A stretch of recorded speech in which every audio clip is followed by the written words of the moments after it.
like in one of the startups, we faced a situation where three of us started out, and I was a business guy, and one was software, other was in hardware.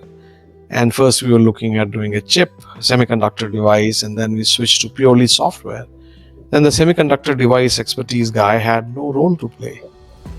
And I mean, how do you carry him? I mean, even if you can give him, okay, we gave him a role and we couldn't make him VP of engineering. So it was like when we got the first round of funding, I of course was the CEO and the CTO is there, the software guy and the hardware guy. What role do we give him? I mean, we can't give him VP of engineering because he hasn't managed a software product and now you're purely a software company.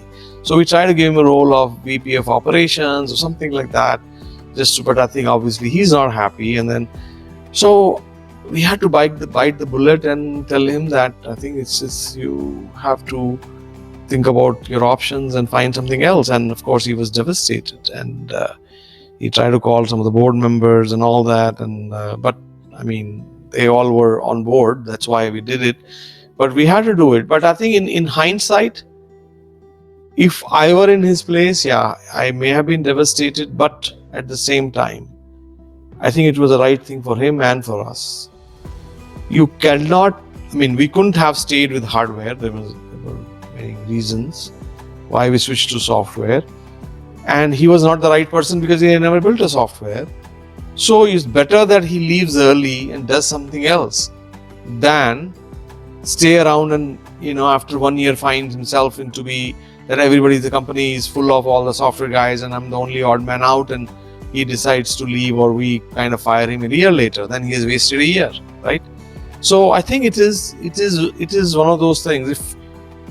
If you are a mature person, a human being, you will realize what is right for you, what is not right for you, and you will see writing on the wall and you will leave yourself. But if not, if you're given this kind of an option, or this kind of this kind of notice to leave, you should realize that for a bigger cause, you bought into that cause to join that company.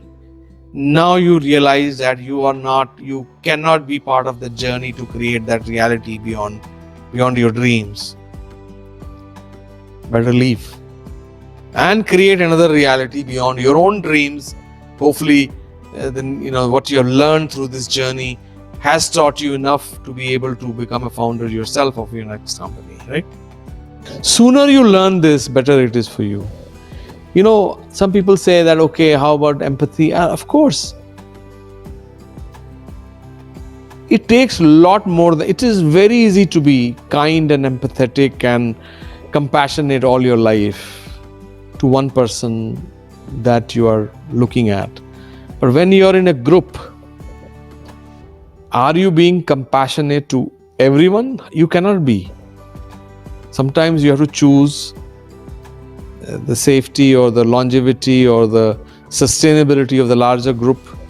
For that, you may have to sacrifice one, right? Now, some people say about you need a killer instinct in a startup. I mean, killer instinct is really to save yourself. You're killing others.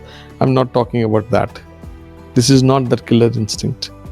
This is not that. This is being wiser. This is being able to save the company. So which means even if some have to be sacrificed, they have to.